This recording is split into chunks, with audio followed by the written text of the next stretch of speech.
Hola a todos, soy don Pedro Ramírez. Hoy tengo que contarles algo que aún me congela la sangre, algo que francamente nunca creí que viviría.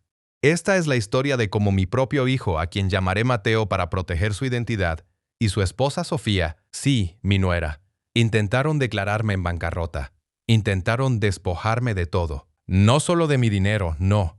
Intentaron robarme mi dignidad. Cuando puse un pie en esa sala del tribunal, hace no mucho tiempo, sentí un frío que no era del aire acondicionado. Era el frío de la traición, de ver a mi propia sangre y a su compañera sentados al otro lado, con una sonrisa de victoria, convencidos de que habían ganado. Pensaban que yo era un anciano frágil, fácil de manipular. Pensaban que me verían destruido, humillado, querían verme arrodillado. Pero verán, la humillación, la vergüenza, solo funciona cuando tu verdad es frágil. Y la mía no lo era. Oh no, mi verdad era de concreto y acerto, construida sobre cimientos de años, de una vida entera.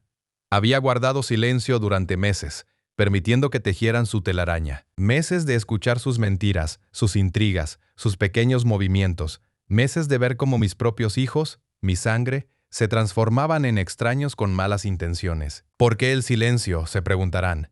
Porque algunas lecciones requieren paciencia. Mucha paciencia. Y la mía estaba por rendir sus frutos. Entré a esa sala con una calma extraña. Una calma que solo se siente cuando has tocado fondo y te has levantado, cuando sabes exactamente lo que está en juego. Ellos creían que yo era su víctima, pero lo que no sabían es que yo había estado observando, esperando. El aire en la corte estaba denso, pesado. El abogado de Mateo y Sofía hablaba y hablaba, presentaba papeles, cifras, todo un circo de mentiras. Y yo, don Pedro, solo escuchaba, sin inmutarme. Parecía que todo iba según su plan, según su cruel guión. Pero entonces, en un momento que se sentía eterno, la jueza, a ella la llamaremos jueza Morales, una mujer de presencia imponente, ojos agudos que parecían ver más allá de la superficie. Ella los interrumpió, con una sola pregunta, una pregunta tan precisa, tan puntual, que cortó el aire como un cuchillo afilado. Y fue en ese instante, en el instante en que esa pregunta salió de sus labios, que todo cambió, de repente. El rostro de mi hijo, Mateo, se quedó helado, literalmente. Su expresión, que antes era de triunfalismo, se desfiguró en un instante. Los colores le abandonaron la cara. Vi el miedo, la sorpresa, el derrumbe total de su plan en sus ojos. Se desmoronó todo, absolutamente todo. Lo que van a escuchar hoy no es solo una historia de traición familiar, es una lección. Es la historia de cómo la codicia puede envenenar hasta los lazos más sagrados. Y de cómo, a veces, la justicia, la verdadera justicia, se disfraza de un ajuste de cuentas público.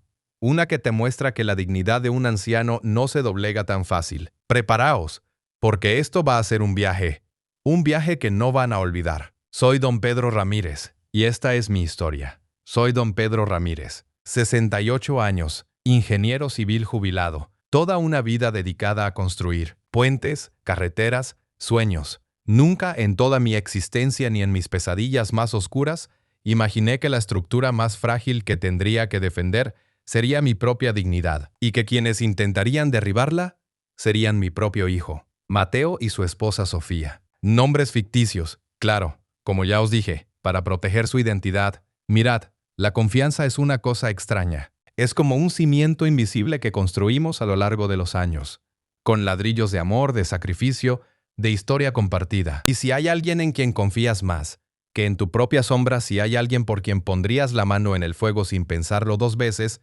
ese es tu hijo.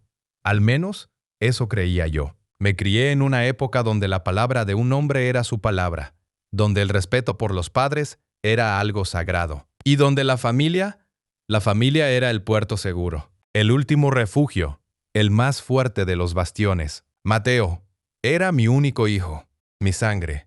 Recuerdo cuando era pequeño, sus manos diminutas agarrando mi dedo, sus ojos llenos de esa inocencia que solo los niños tienen. Le enseñé a andar en bicicleta, a lanzar una pelota, a entender el valor del trabajo honesto. Le di todo lo que pude y más. ¿Y qué me devolvió? Un intento de aniquilación. Un golpe tan bajo, tan inesperado, que hasta hoy me cuesta entenderlo del todo, fue hace unos 6 meses, si mi memoria no me falla. Aunque ellos intentaron que sí lo hiciera. Mateo vino a mi casa, un martes por la tarde. Recuerdo que yo estaba arreglando unas cosas en el jardín, disfrutando del sol, de la tranquilidad de mi jubilación. Y él apareció, con esa sonrisa que tanto conocía, esa sonrisa que ahora sé que guardaba un veneno lento y calculado. Llevaba una carpeta abultada bajo el brazo. «Papá», me dijo con ese tono de voz que usaba cuando quería sonar muy formal, muy serio, «necesito que me firmes unos documentos. Es para organizar el futuro. Ya sabes, lo de tus bienes. Algunas cosas del banco, para que todo esté en orden, por si acaso. Organizar el futuro». Qué frase tan INN, ¿verdad? Tan llena de buenas intenciones en apariencia. Yo, don Pedro, el ingeniero que revisa cada plano, cada cálculo, cada mínimo detalle antes de dar su aprobación, firmé sin leer. ¿Por qué?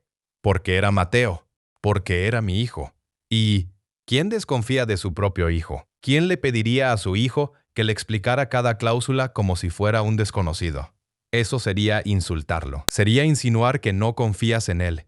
Y yo confiaba en Mateo con el alma, con la vida misma. Le di mi rúbrica, mi identidad, mi futuro, con una facilidad que ahora me hace estremecer. Me hace sentir dolor.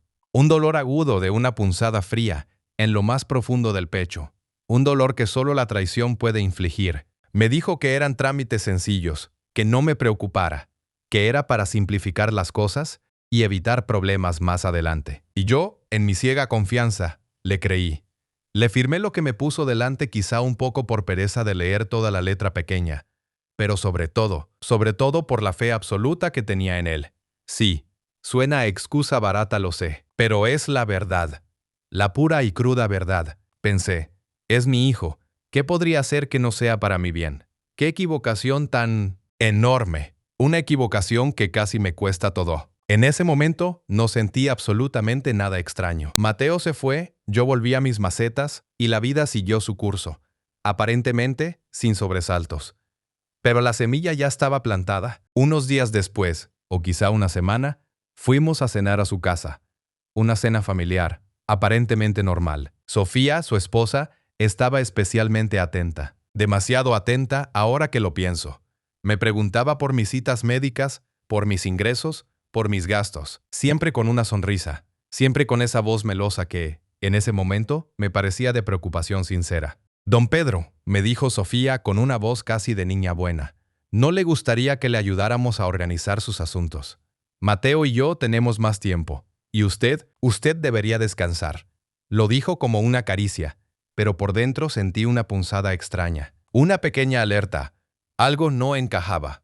La oferta sonaba demasiado perfecta. Demasiado conveniente. Me disculpé, dije que estaba bien, que aún podía encargarme de mis cosas. Quería cambiar de tema. Sentía un incómodo frío en la boca del estómago. Me levanté de la mesa con la excusa de ir al baño, pero en realidad necesitaba un momento para respirar, para procesar lo que acababa de escuchar. Necesitaba un poco de aire fresco. Y fue en ese instante, amigos, cuando todo se puso claro. Di la vuelta por el pasillo, buscando el baño, y me detuve un momento cerca de la cocina.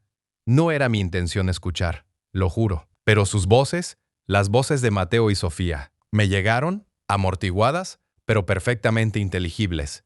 Estaban hablando de mí. Él lo entenderá eventualmente. Escuché decir a Mateo con un tono de voz, casi impaciente. Un tono que nunca había oído en él, como si estuviera frustrado pero tratando de controlarse. Sí, pero es que... «¿Cuánto tiempo vamos a esperar?», respondió Sofía con una agresión apenas velada, un tono que era cualquier cosa menos cariñoso o preocupado. «Este es el mejor camino para todos», concluyó Mateo con un suspiro. La frase, «él lo entenderá eventualmente». Este es el mejor camino para todos. ¡Zas! Como un rayo que te parte por la mitad. Ese fue el momento, el instante preciso en que entendí. Sentí como se me helaba la sangre.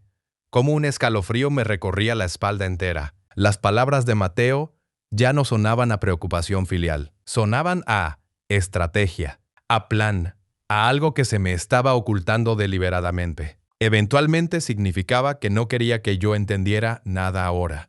Y el mejor camino para todos, ahí estaba la clave. No para mí, Pedro Ramírez el padre, sino para todos, para ellos, para sus bolsillos, para sus planes de futuro, sus planes a milésimo primero costa. En ese momento mis documentos firmados sin leer volvieron a mi mente como una ráfaga. Las preguntas de Sofía, la prisa de Mateo. De repente, todo encajaba, como piezas de un rompecabezas macabro que yo, ingenuo, había empezado a armar sin darme cuenta. Era una trampa tejida con hilos de falsa preocupación, de cariño simulado, de esa confianza ciega que yo le había entregado. Me apoyé contra la pared, el corazón latiéndome a 1000 por hora. Sentí una náusea profunda, una mezcla de rabia, de tristeza, de desilusión que me dejó sin aliento. Mi propio hijo me estaba haciendo esto. No podía creerlo. Simplemente no podía. Pero las palabras las escuché. No había forma de malinterpretarlas. Volví a la mesa, tratando de recomponerme, de que mi rostro no revelara el huracán que se desataba dentro de mí. Los miré a los ojos. A Sofía, con su sonrisa perfecta. A Mateo, con su expresión de hijo ejemplar. Y por primera vez, en lugar de ver a mi familia, vi a 2 extraños, 2 depredadores, 2 personas que estaban tejiendo mi ruina justo debajo de mis narices. Esa noche no dormí. Me pasé horas mirando el techo, repasando cada palabra, cada gesto, cada pequeña señal que había ignorado. Recordé otras cenas, otras conversaciones, otras ayudas que me habían ofrecido. Y el rompecabezas se volvía cada vez más grande, más complejo y más oscuro. Pero a pesar del dolor, a pesar de la punzada de la traición, una pequeña chispa de mi espíritu de ingeniero se encendió. No me iba a dejar, no lo haría. Si ellos creían que yo era un anciano ingenuo, manipulable, que firmaría lo que fuera y se dejaría despojar de todo, estaban muy equivocados. Esta no era solo una cuestión de dinero, era una cuestión de principios, de honor, de respeto, de mi propia identidad, y justo cuando pensaba que no podía haber más dolor, más rabia, recordé a Elena, mi querida esposa.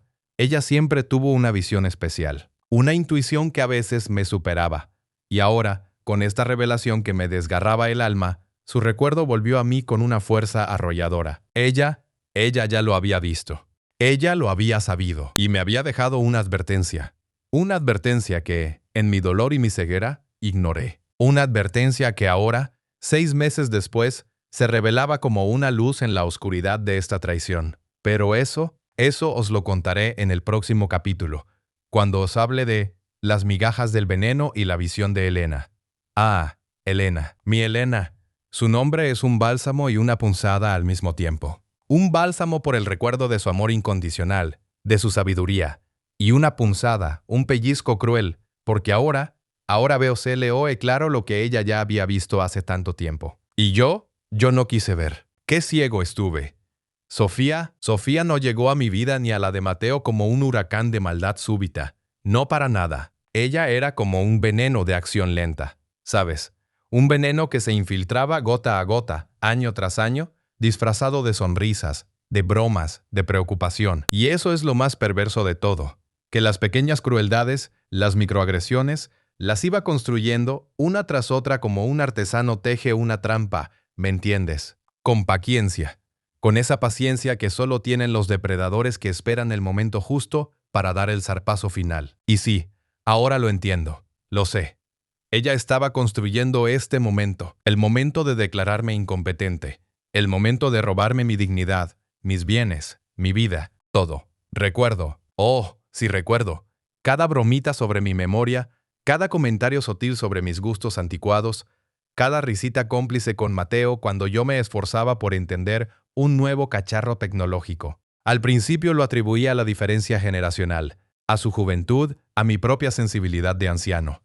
¡Qué tonto! Eran migajas, sí, pequeñas migajas de veneno, cada una diseñada para minar mi confianza, para hacerme dudar de mi propia capacidad, para sembrar la semilla de la idea de que yo, don Pedro, el ingeniero, el hombre que construyó puentes y caminos, estaba quedándome atrás, estaba volviéndome viejo.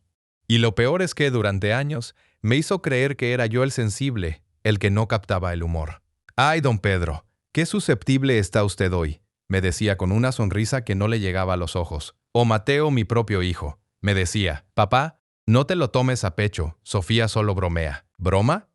Aquello no era ninguna broma. Era una forma sutil pero constante de deshumanizarme, de reducirme a la figura de un anciano achacoso que necesitaba ser cuidado, manejado, ayudado. Y por supuesto, por ellos, por Sofía y Mateo. Pero hubo un momento que ahora, con la distancia y la crudeza de lo que ha pasado, se me clava como una astilla en el corazón.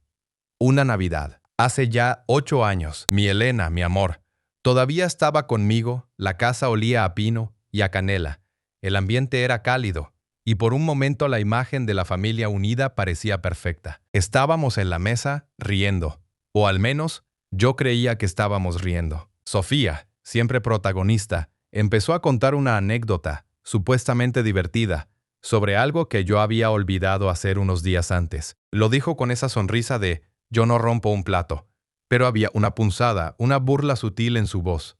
Y don Pedro, con su memoria de pez, claro que no se acordó.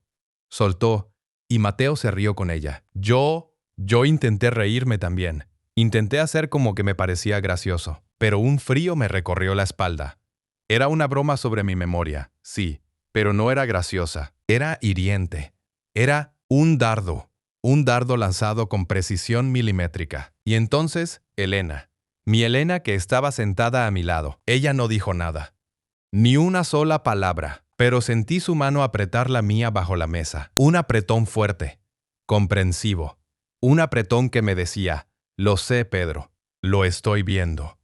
No era un gesto de consuelo por una broma sin importancia. No, era una confirmación silenciosa. Una señal de que ella, mi Elena, sabía que aquello no era una broma. Era una prueba de hasta dónde podía llegar Sofía.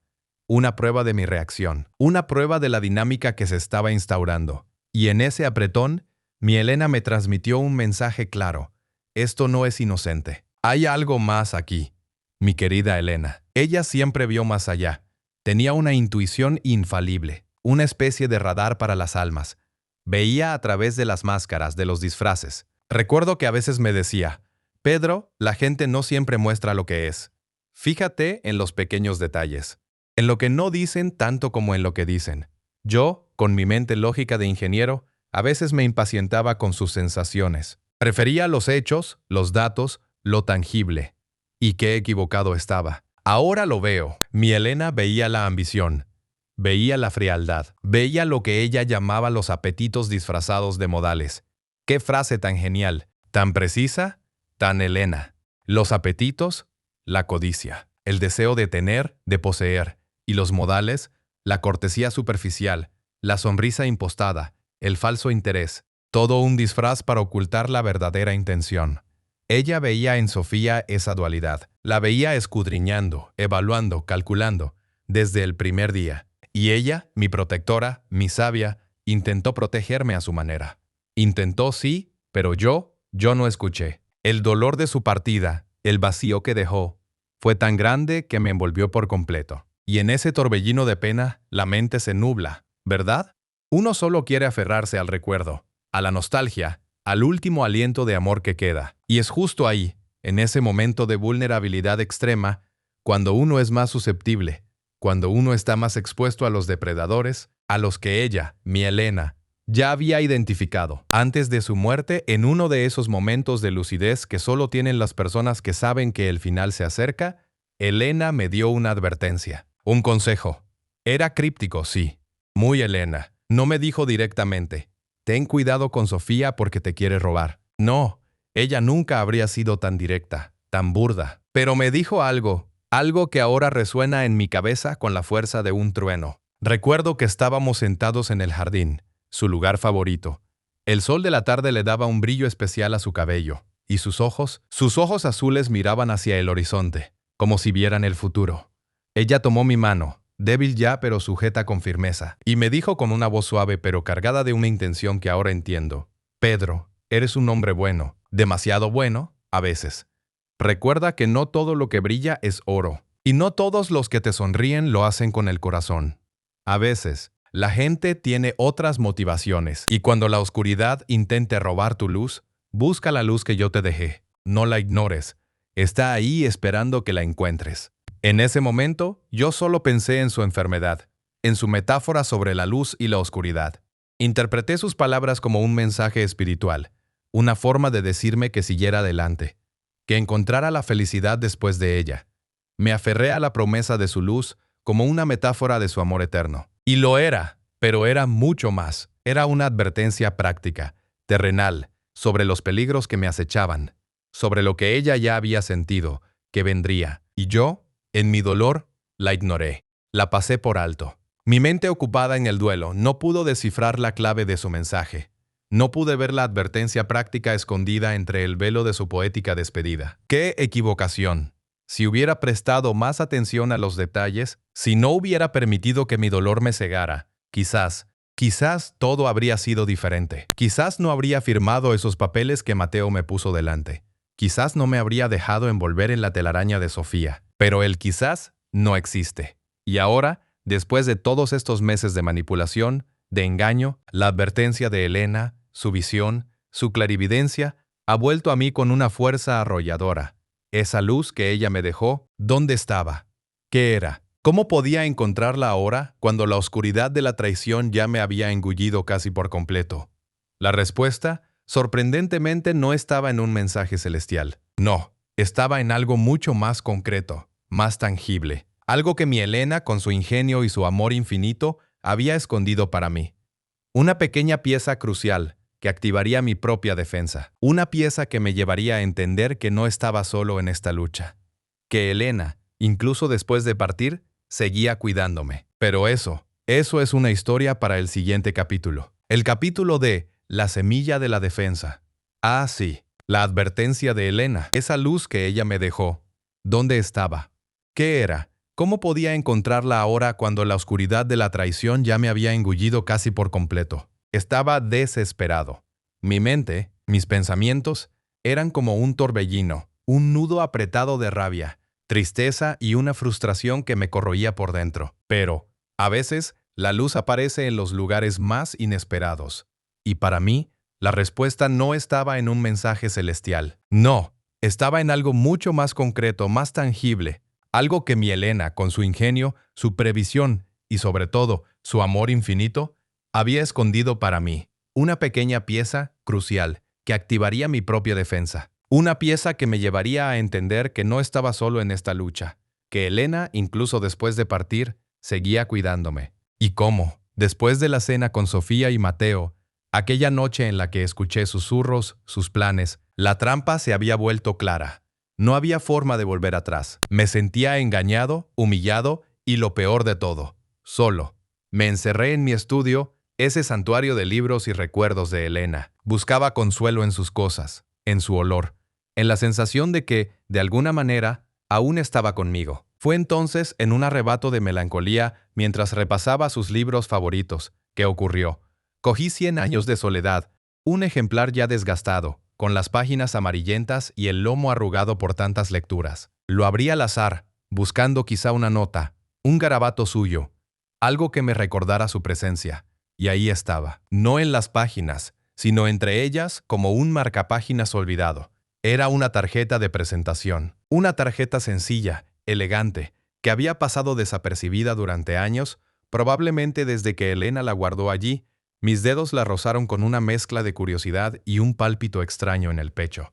Decía con una tipografía sobria: Ana Sánchez, abogada especializada en leyes para personas mayores, protección de patrimonio y derechos. Y un número de teléfono. Ana Sánchez, la memoria empezó a trabajar. Claro, Elena, siempre tan metódica, tan pensadora, la había dejado ahí. No era un accidente, era un mensaje. Un mensaje en una botella, lanzado al mar de mi futuro, esperando el momento justo para ser encontrado. La tarjeta quemaba en mis manos. ¿Por qué Elena me dejaría esto? ¿Acaso ella? ¿Acaso ella había visto lo que venía? Lo había intuido. Un escalofrío me recorrió la espalda. La genialidad de mi esposa, incluso en la muerte, era asombrosa, pero también una punzada de dolor. Ella se había ido y yo estaba solo frente a esto, ¿o no? Al día siguiente, después de darle vueltas y vueltas, la decisión fue inevitable. Tomé el teléfono, con el corazón latiéndome a 1000 por hora. Cada número que marcaba era un acto de fe, una esperanza débil, pero creciente. contestó una voz joven, profesional. Estudio Jurídico Sánchez, ¿en qué puedo ayudarle? Pedí una cita con la licenciada Ana Sánchez. Mencioné, casi sin querer, que tenía una tarjeta que me había dejado mi esposa Elena. La voz al otro lado hizo una pausa, un silencio, y luego una frase que me llenó de alivio, esperanza. Ah, ¿don Pedro Ramírez? Sí, mi abuela me habló de usted. Podemos vernos mañana mismo. Su abuela, Clara Sánchez. Claro, Clara. Esta también es un nombre ficticio, por supuesto. La mejor amiga de Elena, su confidente, su hermana del alma. Una mujer con una historia similar de traición familiar que lamentablemente ella no había podido prevenir a tiempo. Ahora todo encajaba. Esta Ana Sánchez, cuyo nombre también es ficticio para proteger su identidad, era la nieta de Clara. Esto no era una coincidencia ni mucho menos. Esto era un plan urdido por dos mujeres brillantes, años atrás, previendo lo inevitable. La oficina de Ana Sánchez era sobria pero acogedora. Ella era joven, pero sus ojos tenían una sabiduría que solo la experiencia o la herencia pueden dar. Cuando nos sentamos, mi voz apenas era un susurro al principio. Le conté todo, desde el matrimonio de Mateo con Sofía, las pequeñas crueldades, los comentarios, hasta esa última cena y los documentos que firmé sin leer. Cada palabra era un puñal que me clavaba de nuevo en el pecho. Ella me escuchaba con una atención casi reverente. Cuando terminé, me miró, con una expresión de tristeza, pero también de una determinación férrea. Don Pedro, me dijo Ana, su voz calmada, pero firme, mi abuela Clara y su esposa Elena. Eran dos mujeres extraordinarias. Y sí, previeron esto. No exactamente el cómo, pero sí el qué. Elena, en particular, era muy perceptiva. Ella vio en Sofía, bueno, digamos que vio una ambición desmedida, disfrazada de buenas intenciones. No quería que usted pasara por lo que mi abuela pasó con su propia familia. Fue una experiencia devastadora para Clara. Por eso, juntas, diseñaron una serie de protecciones legales para usted, cosas que se activarían si algo como esto ocurría. Mi corazón se apretó. Elena, incluso en su dolor y en su enfermedad, pensando en mí, protegiéndome de una amenaza que ni yo mismo sabía que existía. La emoción me embargó. Sentí ganas de llorar, de gritar, de abrazar a Ana por ser el eslabón perdido de ese plan divino. Ana continuó mostrando una pila de documentos. Elena y Clara establecieron un fideicomiso familiar hace muchos años. Un fideicomiso muy particular, con cláusulas específicas. Y mi abuela me instruyó, antes de partir, que si usted alguna vez me buscaba, debía explicarle todo y poner en marcha el protocolo. Ella creía firmemente que la mejor defensa era la paciencia, la documentación y la no confrontación prematura. ¿No confrontación?, pregunté, con la voz rota. Pero Ana, ellos me están destrozando. Quieren declararme incompetente. Quieren llevarse todo. Ana asintió, su mirada fija en la mía. Lo sé, don Pedro. Es increíblemente doloroso. Pero ese es precisamente el plan. Ellos necesitan creer que están ganando.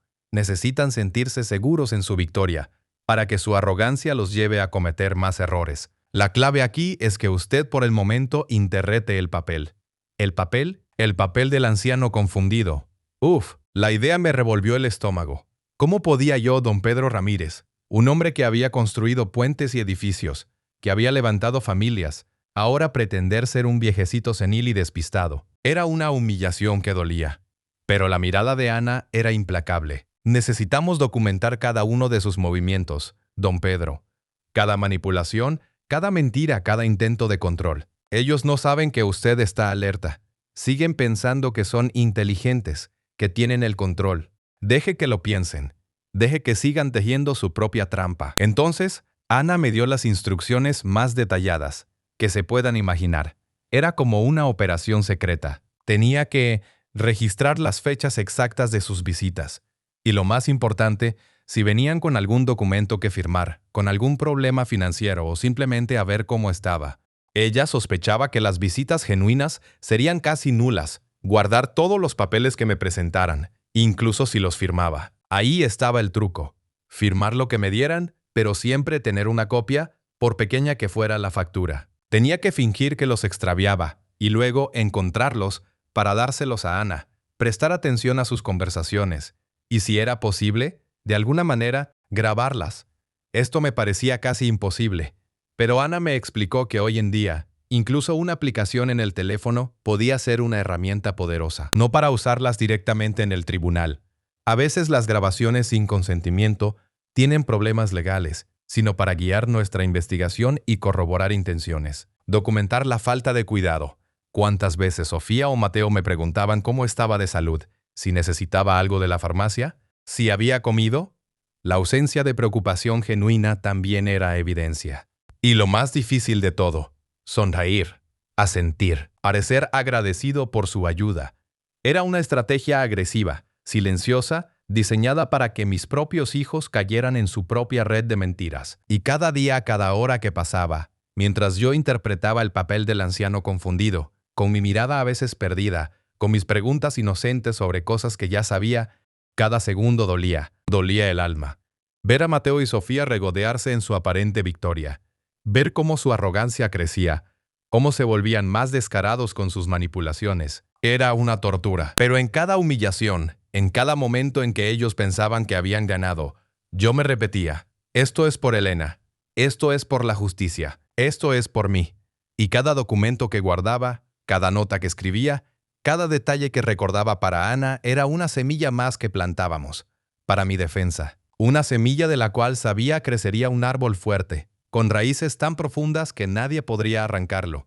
No era solo acumular pruebas, no. Era una guerra psicológica. Y yo era el actor principal en la obra que ellos creían haber escrito.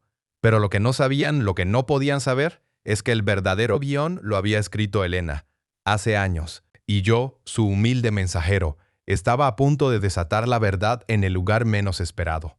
La corte, y créanme, lo que pasó en esa sala, con la jueza Morales, ese también es un nombre ficticio, por supuesto. Y el abogado de Mateo y Sofía, eso, mis amigos, es una historia que no querrán perderse. Una historia que empezó con la trampa de la confianza, continuó con las migajas del veneno y la visión de Elena. Y ahora, con esta semilla de la defensa, plantada. Estaba a punto de florecer en un torbellino de consecuencias inesperadas. El despliegue del engaño. Ok, mis queridos amigos, si pensaban que la espera había sido larga, imagínense la mía. Meses interpretando al viejito confundido, al padre dolido, al abuelo que pobre ya no sabe ni dónde dejó las llaves. Pero esa era mi 11ª obra, una obra de paciencia y disimulo. El telón se levantó por fin en esa fría sala de la corte. La temperatura ahí dentro era helada, no solo por el aire acondicionado. Era la tensión, el ambiente cargado de las expectativas de Mateo y Sofía, la arrogancia de su abogado, el peso de la injusticia. Yo junto a Ana, mi abogada, intentaba parecer frágil. Por dentro, un volcán a punto de erupcionar. Mateo y Sofía estaban al otro lado, con el licenciado Campos, así le llamaremos a su abogado, por supuesto, para proteger su identidad. Sofía me miró con lástima fingida, pero sus ojos eran brasas de expectativa. De verme humillado, quebrado, Mateo evitaba mi mirada, pero una sonrisa nerviosa asomaba. Creían tener la partida ganada. ¡Qué ilusos! La jueza Morales, otro nombre ficticio, entró con seriedad. Su presencia llenó la sala. Una mirada aguda, penetrante. Observaba a todos con una calma que me recordó a Elena, una calma que esconde una mente que ve más allá de las apariencias. Señor Campos, dijo, su voz era clara, puede proceder. El licenciado Campos, corpulento, con voz engolada, se puso de pie. Sacó documentos y empezó lo que él creía sería el golpe de gracia. Su señoría comenzó. Presentamos hoy evidencia contundente que demuestra la incapacidad del señor Pedro Ramírez para administrar sus propios bienes. Y empezó su despliegue del engaño. Primero, los estados de cuenta. Los presentó ante la jueza. Aquí su señoría, dijo, señalando una pantalla. Observamos un patrón de gastos erráticos y excesivos, retiros en efectivo sin justificación aparente, inversiones de alto riesgo que el señor Ramírez nunca consultó con asesores. Mentira. Todo era una mentira, una verdad distorsionada. Esos retiros sin justificación eran pagos que Mateo y Sofía me pedían para ayudarme. Yo les daba el dinero que nunca regresaba. Las inversiones de alto riesgo eran transferencias a una cuenta que ellos me abrieron para gestionar mis ahorros. Menuda gestión. Las presentaban como mi irresponsabilidad. Mientras el licenciado Campos hablaba, yo asentía lentamente, a veces con un suspiro. otras negando como perplejo por mis acciones imprudentes. Ana, a mi lado, me lanzó una mirada de aprobación. Después de los estados de cuenta, vinieron los retiros malinterpretados. La cosa se puso personal. Aquí vemos un retiro de $10,000, dijo, justo después de que el señor Ramírez recibiera su pensión. ¿Para qué, su señoría? No hay registro de compras importantes. Es un gasto imprudente. Mis ojos se posaron en Sofía. Era máscara de preocupación. Pero yo sabía, ese retiro lo había hecho Mateo, con 11º tarjeta. Alegó una emergencia familiar que nunca me explicó y yo le di la tarjeta. Era su palabra contra la mía. Y yo, el anciano con la memoria frágil. Lo que me hizo hervir la sangre y apretar los puños bajo la mesa fue el siguiente punto. Y finalmente, su señoría, continuó el licenciado Campos con tono de tristeza, tenemos un informe médico, exhaustivo, elaborado por el distinguido doctor Flores, especialista en geriatría y neurología. En pantalla apareció su foto, otro personaje de su obra barata. Yo sabía que nunca lo había visto. Mi médico de cabecera, el doctor Ruiz, nunca había encontrado nada malo en mi salud mental. Pero ahí estaba el informe, detallando supuesta progresión acelerada de deterioro cognitivo, episodios de desorientación, dificultad para recordar información reciente. Patrañas, todo era una mentira vil y descarada. Mi mente voló a Sofía. Ella había sido la arquitecta. Recordaba su insistencia en que debía ver a un especialista, porque últimamente te veo un poco olvidadizo, don Pedro. Y yo, haciéndome el ingenuo, permití que ella concertara una cita. Nunca fui. Ella me dijo que haría los trámites por mí. Claro que sí. Significaban fabricar una consulta y un informe. La voz del licenciado Campos retumbaba describiendo mi supuesto declive. Yo miraba a la jueza Morales. Ella, impávida, escuchaba, absorbía cada palabra. Pero yo había aprendido a leer miradas. Y la de la jueza Morales tenía algo sospecha. Cuando el licenciado Campos terminó, se sentó con una sonrisa satisfecha. Mateo y Sofía intercambiaron miradas, un brillo de victoria. Pensaban que habían asestado el golpe final. La jueza Morales guardó silencio. Miró los documentos, luego a mí, a Mateo y Sofía, y al licenciado Campos, y luego ella habló. Su voz era calmada, pero con una autoridad que heló la sangre de todos. Licenciado Campos, empezó. Usted ha presentado un caso que, si bien es detallado en aspectos financieros y médicos, omite una pieza crítica de información. Silencio absoluto. Mateo y Sofía se miraron. El licenciado Campos frunció el ceño. Su sonrisa se borró. La jueza Morales se inclinó hacia adelante, su mirada fija en él. Su voz se volvió incisiva, cortante como una cuchilla. Licenciado Campos, repitió, me sorprende que, con toda esta investigación exhaustiva que su cliente afirma haber realizado para proteger al señor Ramírez, no haya mencionado absolutamente nada. Hizo una pausa dramática, una que pareció durar una eternidad. Mateo y Sofía, tensos, casi sin respirar. El licenciado Campos, visiblemente incómodo. Sobre el fideicomiso familiar del señor Ramírez. ¡Bum! Un trueno en un cielo despejado. La jueza Morales había dicho la palabra prohibida, la pieza clave. El licenciado Campos se quedó helado. Su rostro se descompuso. Sus ojos buscaban una salida. No había nada. Su garganta hizo un ruido seco. Le costaba tragar. La grieta. Ahí estaba. La jueza Morales, con esa sola pregunta que nadie esperaba, había abierto una brecha gigantesca en su trama. Había tocado el nervio, el verdadero motivo. Sentí un escalofrío. Una satisfacción fría, intensa, era el principio del fin de su farsa, el principio de mi verdad, la que Elena había previsto y protegido. Y lo que vino después, cómo esa pregunta desmanteló su castillo de mentiras. Eso lo tienen que escuchar. Porque reveló no solo el fideicomiso, sino los secretos más oscuros de Mateo y Sofía. Y la jueza Morales estaba a punto de desenterrarlos todos. ¡Bum! Un trueno en un cielo despejado. La jueza Morales había dicho la palabra prohibida. Fideicomiso familiar. Una pieza clave. Y el licenciado Campos, Dios mío. Su rostro se había quedado helado. Sus ojos antes tan seguros, tan petulantes, ahora eran 2 puntos perdidos, buscando una salida que no existía. No había nada. Su garganta hizo un ruido seco. Le costaba tragar. Era una visión casi poética de la derrota. La grieta. Ahí estaba. La jueza Morales con esa sola pregunta que nadie esperaba, había abierto una brecha gigantesca en su trama. Había tocado el nervio más sensible, el verdadero, el más oscuro motivo. Sentí un escalofrío, una satisfacción fría, intensa. Era el principio del fin de su farsa. El principio de mi verdad, la que Elena había previsto y protegido, la que habíamos estado construyendo pacientemente. ¿Y lo que vino después? ¿Cómo esa pregunta desmanteló su castillo de mentiras? Eso lo tienen que escuchar, porque reveló no solo el fideicomiso, sino los secretos más ocultos, los más sórdidos de Mateo y Sofía. Y la jueza Morales estaba a punto de desenterrarlos todos, capa por capa, ante el mundo entero. La jueza Morales, con esa serenidad que infundía respeto y un poquito de terror, no perdió el tiempo. Giró su mirada, no hacia el abogado Campos, que seguía intentando reponerse, pálido como un fantasma. No hacia mí, que esperaba. Contenía la respiración, el corazón a punto de explotar. Su mirada se clavó en Mateo, directamente en mi hijo.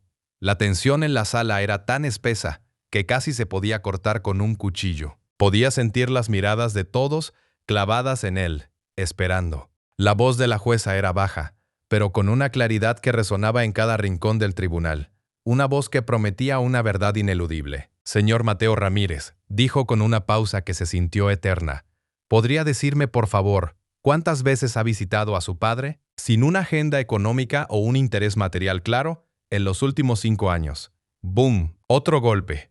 Más certero aún. Más devastador. Era una pregunta tan simple, tan humana y a la vez tan profunda. Una pregunta que desnuda el alma, que revela la verdadera relación entre un padre y un hijo. Y Mateo se quedó petrificado. Sus ojos, los mismos ojos que una vez me miraron con admiración cuando era niño, ahora eran 2 canicas perdidas, vacías, buscando desesperadamente. Una salida, una mentira rápida, nada, no había nada que pudiera decir. Su boca se abrió y se cerró. Un pez fuera del agua, jadeando. Sofía, a su lado, creo que intentó, mover una pierna, toser, hacer algún ruido que rompiera el silencio. Pero era inútil. Su incomodidad era tan palpable que se podía sentir en el ambiente. Sus mejillas se tiñeron de un rojo furioso. Sus manos se apretaban en puños sobre su regazo. Eran animales acorralados. No podían responder, porque la respuesta era cero. Absolutamente nada. No una vez, ni una sola vez en los últimos 5 años. Un silencio pesado, doloroso, se instaló en la sala. Un silencio que no era ausencia de ruido, sino la acumulación de la vergüenza, de la culpa, de la verdad innegable que flotaba en el aire. Y justo en ese instante, mi abogada Ana Sánchez se levantó, despacio, con una elegancia que contrastaba brutalmente con el caos interno de Mateo y Sofía. No levantó la voz, no hizo un drama, solo tomó una tableta que tenía sobre la mesa. Su mirada se cruzó con la mía. Una mirada de comprensión, de decir: «Aquí vamos, don Pedro. Es el momento de la verdad». El corazón me latía con una fuerza, Dios mío, con una fuerza, casi me perforaba el pecho. Sentía la presencia de Elena, su fuerza, su amor, guiándome, guiándonos. Esta era su victoria también. Ana se dirigió a la jueza. Su voz, clara y firme, resonó con una autoridad tranquila. «Su señoría», dijo, «creo que tenemos algo que podría clarificar la respuesta del señor Mateo Ramírez, o la falta de ella». Y con esas palabras hizo un gesto al secretario de la corte, quien proyectó algo en las pantallas grandes de la sala. Eran correos electrónicos, pantallazos de correos electrónicos. No 1 ni 2. Eran decenas. La sala entera se quedó en un silencio sepulcral, con los ojos clavados en las pantallas. La fecha eran de hace 6, 7, 8 meses, y la dirección de envío era la cuenta de correo de Mateo y la de Sofía. Se los veía ahí en blanco y negro. «Estos correos», continuó Ana, con esa calma que ahora sonaba como el filo de una guillotina, «fueron recuperados de las cuentas personales del señor Mateo Ramírez y de la señora Sofía, gracias a una orden judicial que obtuvimos previamente. Su señoría y señores presentes, estos correos no son una manipulación, son la evidencia innegable de la confabulación». La sala empezó a zumbar como un enjambre de abejas furiosas. Podía escuchar los murmullos, los jadeos. Eran sus conversaciones, sus planes, en blanco y negro, leer sus propias palabras. Fue como sentir un puñal clavado en el corazón, pero al mismo tiempo, una rabia, una furia justa que me invadió, porque ahí estaba. Todo, su mezquindad, su codicia, su traición. El primer correo que se proyectó, lo leí con los ojos inyectados en sangre en la pantalla grande. Era de Sofía a Mateo, con fecha de hace 7 meses. Sofía a Mateo, asunto lo del viejo.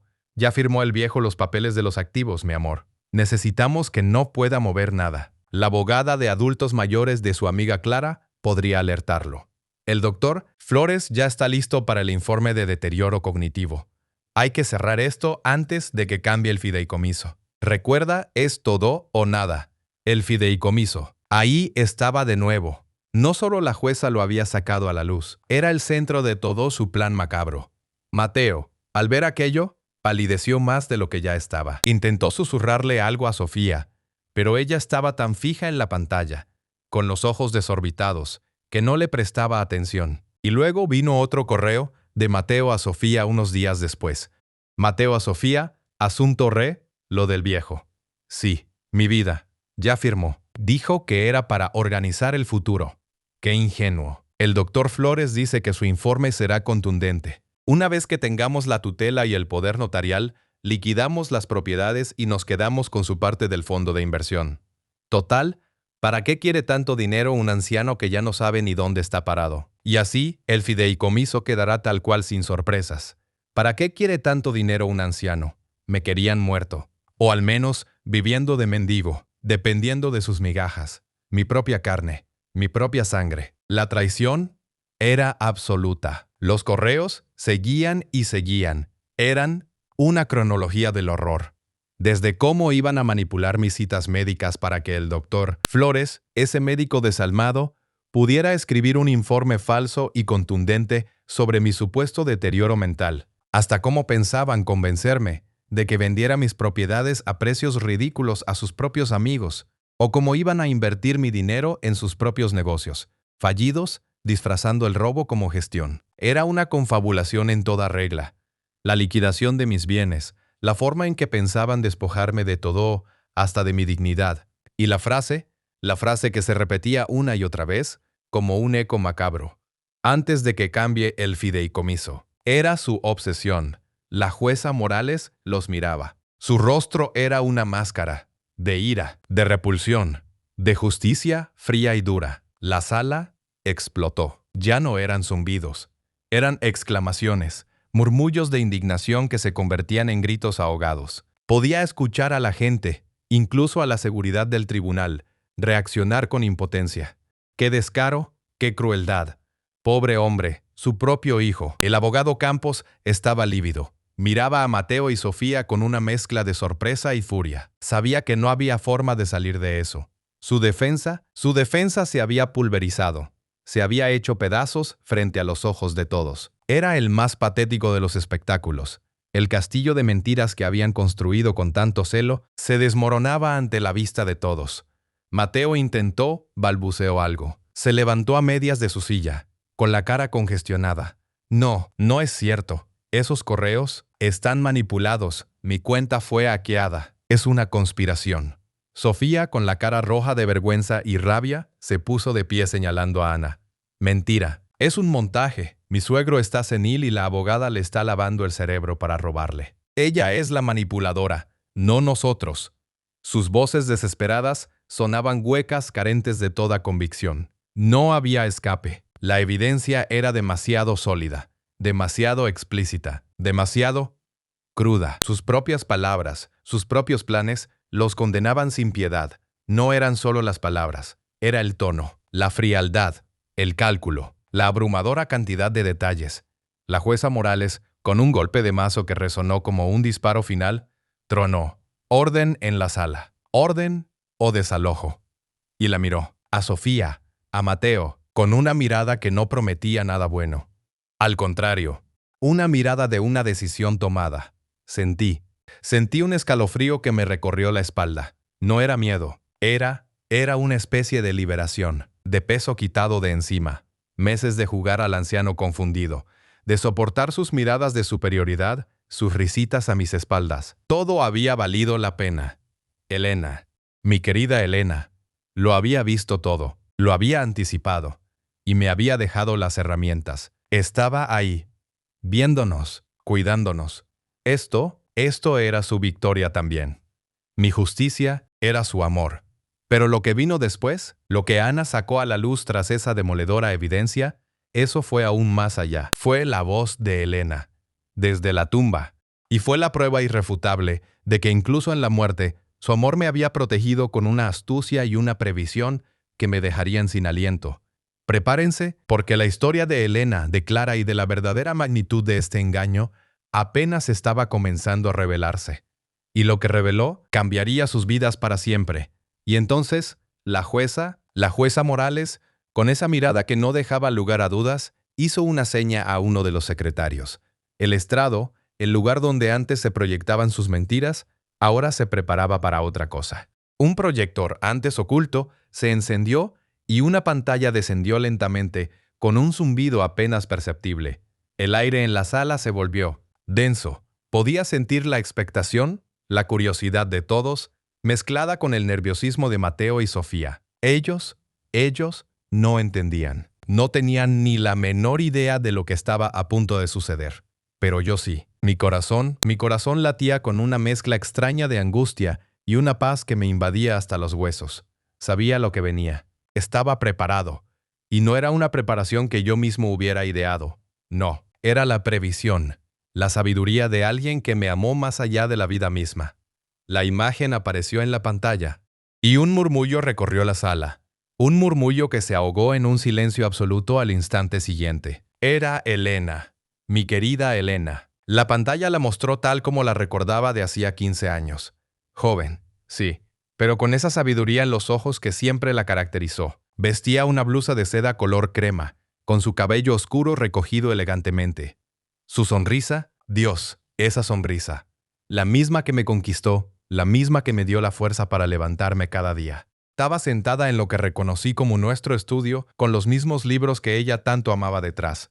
Parecía mirarme directamente a mí, a través de los años, a través de la muerte. La voz de Elena, su voz, resonó en la sala del tribunal, clara, serena, pero con una firmeza que no conocía la duda. Pedro, dijo, y sentí un escalofrío. Era mi nombre pronunciado por ella, de nuevo. Después de tanto tiempo, si estás viendo esto, significa que mis peores temores, o, al menos, mis mayores precauciones, resultaron ser necesarias. Mateo se puso pálido. Sofía abrió la boca, como si quisiera gritar, pero ningún sonido salió.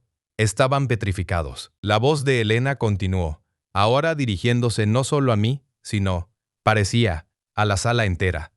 He estado observando a Sofía por un tiempo considerable. Desde que Mateo la trajo a casa, sentí algo que no me cuadraba. No era una animadversión personal.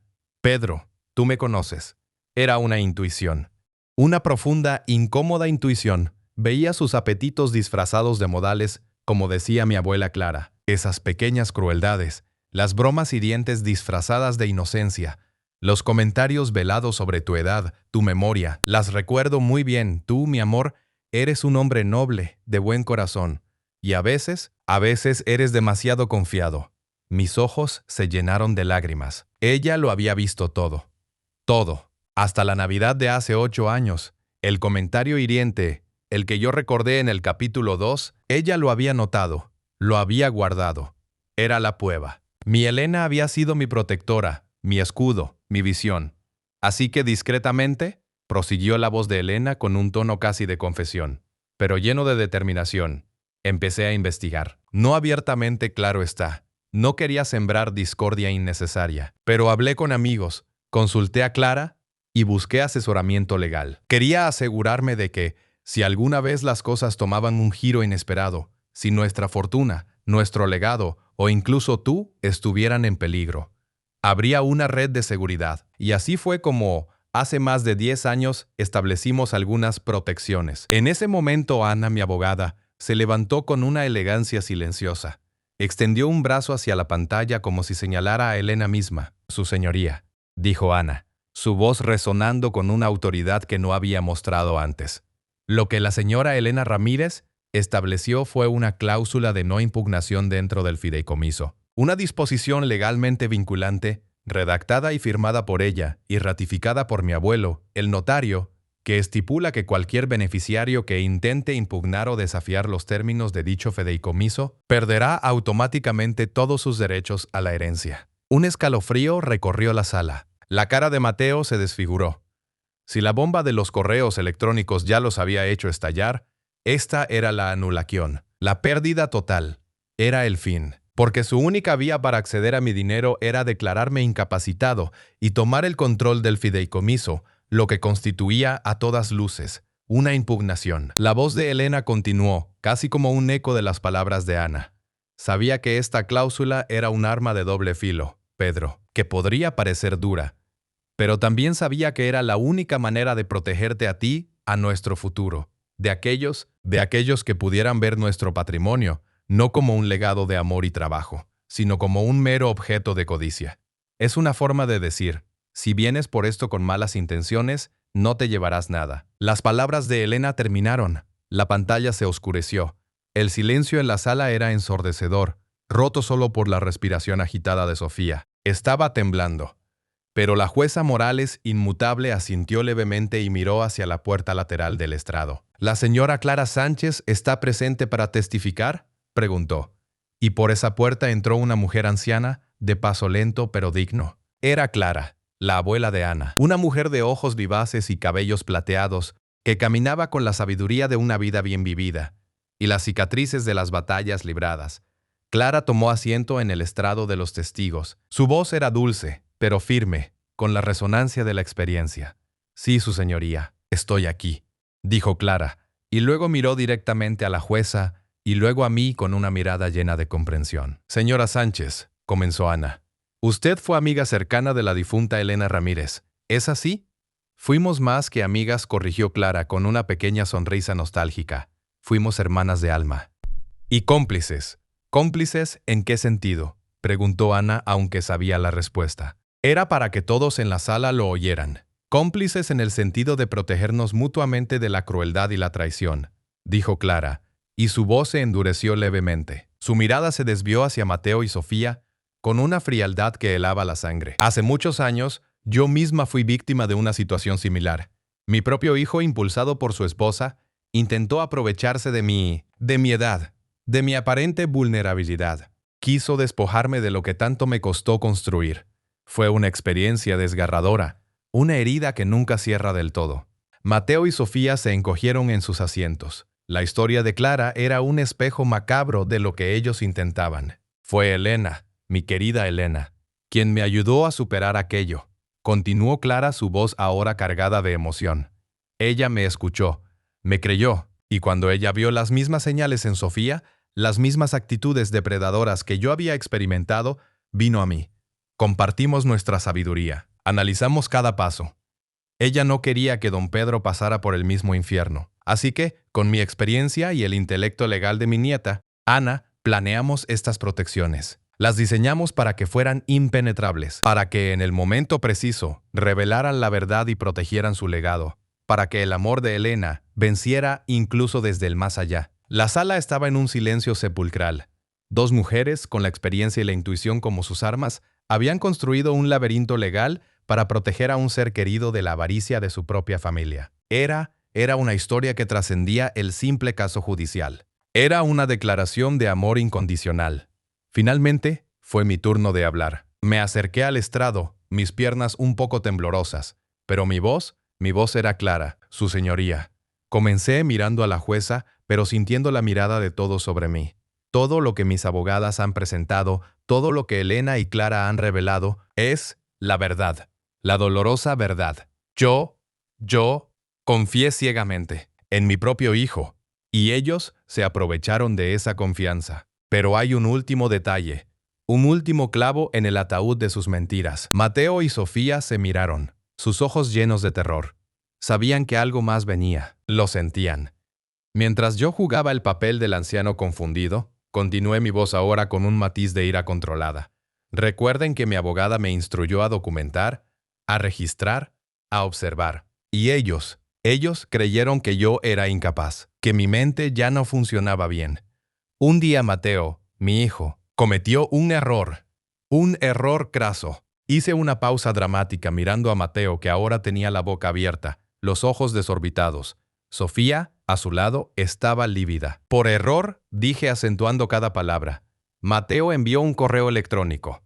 Un correo electrónico que estaba destinado a Sofía, a una de mis viejas cuentas de correo, que ellos creían que yo ya no revisaba. Una cuenta que Elena, con su infinita sabiduría, me había instruido mantener activa, por si acaso, decía ella. Y en ese correo estaba todo. Estaban planeando cada paso. El falso informe médico del doctor Flores, los retiros malinterpretados, la forma de manipular las cuentas, absolutamente todo. Saqué una copia impresa del correo electrónico. Ana se levantó para presentarla como evidencia, pero ya no hacía falta. La revelación había sido demoledora. En ese correo, Mateo le explicaba a Sofía cómo la tutela era solo el primer paso, cómo mi declaración de incapacidad les daría el control total para liquidar mis bienes, para vender mi casa, para vaciar mis cuentas. Y lo más importante, antes de que yo pudiera cambiar el fideicomiso, sí sabían que el fideicomiso existía. Sabían que la cláusula de no impugnación era un problema. Querían actuar antes de que yo reaccionara. Mateo se levantó de golpe, intentando balbucear una negación, pero Sofía lo detuvo con un brazo. La cara de Sofía se había transformado. Ya no era la máscara de la mujer sofisticada y preocupada. Era una máscara de furia, de rabia contenida, que estaba a punto de explotar. «Mentira», gritó Sofía, una voz aguda y estridente que resonó en la sala. «Viejo estúpido, ese dinero era nuestro, siempre lo ha sido. Tú no sabes lo que es el esfuerzo. Mateo y yo nos lo hemos ganado. Después de tantos años de aguantarte, de tus quejas, de tus manías, nos pertenecía. Siempre quisimos esa casa, ese dinero. Y tú, viejo inútil, no lo merecías».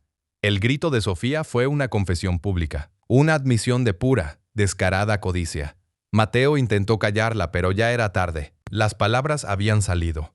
El monstruo había sido desatado. Su fachada se desmoronó por completo, revelando la oscuridad que había debajo. La jueza Morales, con una calma que contrastaba brutalmente con la histeria de Sofía, golpeó su martillo con una fuerza que hizo saltar a todos. Silencio en la sala. Su voz era autoritaria, innegociable. «Señora Sofía García, sus palabras han sido una confesión pública. Un intento flagrante de fraude y abuso de una persona mayor. Alguacil, detenga a la señora Sofía García y inmediatamente». Dos alguaciles se movieron con rapidez, rodeando a Sofía. Ella forcejeó, gritando injurias, intentando zafarse. Pero sus esfuerzos fueron inútiles. La esposaron. Sus gritos se ahogaron mientras la sacaban de la sala, su rostro contorsionado por la ira y el pánico. Mateo se quedó sentado, inmóvil. Su rostro era una mezcla de shock, vergüenza y una derrota abrumadora. Las lágrimas rodaban por sus mejillas, pero no eran lágrimas de arrepentimiento. Lo supe. Eran lágrimas de ver su imperio de mentiras, totalmente destruido. La caída de ambos, en ese momento, se hizo inevitable. Y yo solo pude pensar en Elena, en su amor, su astucia, su victoria. Y así fue como se desplomó todo. La jueza Morales, con una seriedad que nunca olvidaré, denegó la petición de tutela. No solo eso, remitió el caso a la fiscalía, por fraude y abuso de ancianos. Imagínense, mi propio hijo y su esposa, Sofía o Lorena, como la conocerán las autoridades ahora, enfrentando cargos federales por intentar destruirme. El silencio en la sala después de eso era ensordecedor, pero también una especie de calma helada. La cláusula de no impugnación, esa genialidad, esa última jugada de mi querida Elena, despojó a Mateo de su herencia. ¿Saben qué pasó con ese dinero? Ahora financia una fundación contra el abuso a personas mayores. Un legado de amor que ella dejó, transformado en justicia para muchos. Eso sí fue algo que me hizo sentir un poco de orgullo. Por ella, no sentí triunfo, ¿saben? No hubo euforia, solo una claridad fría. Una especie de comprensión brutal de la naturaleza humana. Ver la codicia consumir a tu propia carne y sangre es un dolor que no se cura con una sentencia. Para Mateo, el perdón, si llega, tardará mucho. Es un camino que él tendrá que recorrer solo. Un camino que yo, honestamente, no sé si quiero compartir con él. Y Sofía, o Lorena, como sea que se llame ahora en las celdas federales, ella tendrá que enfrentarse a las consecuencias de sus actos. La justicia de los hombres, en este caso, fue implacable. Pero la justicia moral, esa es la que verdaderamente pesa. Mi gente, esta historia es un grito. Un grito para que miremos a los ancianos en nuestras vidas, a nuestros padres, abuelos, tíos. Escúchenlos, créanles. No den por sentado que están confundidos o no saben lo que dicen. A veces, detrás de un olvido o de una aparente ingenuidad, se esconde la historia de una vida entera. Los puentes más fuertes, créanme, no se construyen con concreto y acero. Se construyen con la verdad, con la confianza y, sobre todo, con el amor incondicional. Ese que perdura incluso más allá de la muerte, como el de mi Elena. Si esta historia les conmovió, si les hizo pensar, por favor, compártanla. Es más común de lo que imaginamos. Y suscríbanse al canal para más historias de vida, de justicia y de lecciones aprendidas. Nos vemos pronto.